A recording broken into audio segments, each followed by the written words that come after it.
Hello friends, আশা করছি সবাই খুব ভালো আছে। চলে এসেছে একটা নতুন ভিডিও নিয়ে। আর এটা ছিল কিন্তু যখন আমরা বিহানের জন্য নতুন স্কুল দেখতে গেছিলাম, এটা হচ্ছে সেই দিনের ভিডিও। তো ভাবলাম তোমাদের সাথে শেয়ার করি।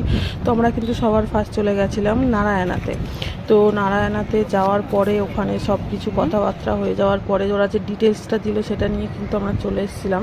তো এখানে তোমাদের দাদাভাইদের মানে ছবি তুলে রাখছিল যাতে হারিয়ে না যায়। ওখান থেকে কিন্তু আমরা আরও একটা স্কুলে গেছিলাম, শ্রী চৈতন্য। তারপরে কিন্তু আমরা ডিপিএসও গেছিলাম।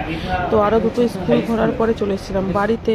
আর এটা ছিল কিন্তু নেক্সট মানে অন্য একটা দিনের ভিডিও, যেদিন আমরা গেছিলাম নারায়ণাতে রেজিস্ট্রেশন করানোর জন্য। আমরা মানে ডিসাইড করলাম, আমার কিন্তু খুব ইচ্ছা ছিল ডিপিএসে দেওয়ার, কিন্তু ডিপিএসে ছিল সিবিএসসি বোর্ড, যেটা হচ্ছে বিহানের জন্য একটু টাফ হয়ে যেত, কারণ ওর তো পড়াশোনার তেমন একটা মানে ইচ্ছা নেই। আমরা করাতে হচ্ছে, ও করছে, এরকম একটা ব্যাপার। ও শুধু খেলাধুলোয় মন এখন। তো সেই জন্য ভাবলাম যে নারায়ণাটা সিবিএসসি বোর্ড আছে, আর শ্রী চৈতন্যটাও সিবিএসসি বোর্ড ছিল, বাট আমাদের কিন্তু মানে না শ্রী চৈতন্যটা মোটামুটি অতটা ভালো লাগেনি।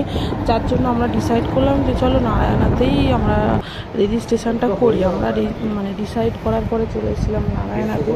কিন্তু এসে আমার মুখ চোখের হাল দেখে আশা করি বুঝতেই পারছো যে আমি কী টেনশানে ছিলাম। এটা একমাত্র একটা বাবা মাই বুঝতে পারবে যে এটা কতটা একটা টেনশানের বিষয়। মানে এত টেনশান হচ্ছিলো না রেজিস্ট্রেশনটা করানোর সময়, যে আদৌ আমাদের ডিসিশানটা ঠিক হচ্ছে কি না, আমরা ঠিক স্কুল চুজ করছি কি না। ভীষণ একটা টাফ ব্যাপার ছিল। আমি তো বসে বসে রীতিমতো কেঁদে ফেলার মতো একটা অবস্থা হয়েছে।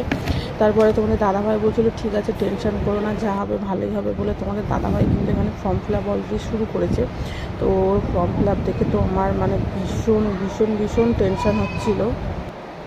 তো বললাম মানে ডিপিএসটা সিবিএসসি বোর্ড, সরি ওটা মানে সিবিএসসি ছিল, ওটা আইসিএসসি বোর্ড ছিল, যেটা একটু টাফ হয় শুনেছি সিলেবাসটা। তো সেই জন্য আমরা সব দিকটা চিন্তা ভাবনা করে আমরা নারায়ণাতেই ফর্মটা ফিল আপ করলাম। তো এখানে ফর্মটা ফিল আপ করে আমরা চলে যাব বাড়িটা। আই থিঙ্ক মানে ডিসেম্বরের দিকেই আমরা রেজিস্ট্রেশনটা ফিল আপ করেছিলাম। তো চলো, আমরা তো টেনশান করে যাই হোক ফর্মটা ফিল আপ করে তারপরে চলে গেছিলাম আমরা বাড়িতে। আমরা অফিসের বাইরেও অনেকক্ষণ দাঁড়িয়ে দাঁড়িয়ে অনেক টেনশন করেছিলাম। তারপরে ঠিক আছে ওকে বলে গেলাম।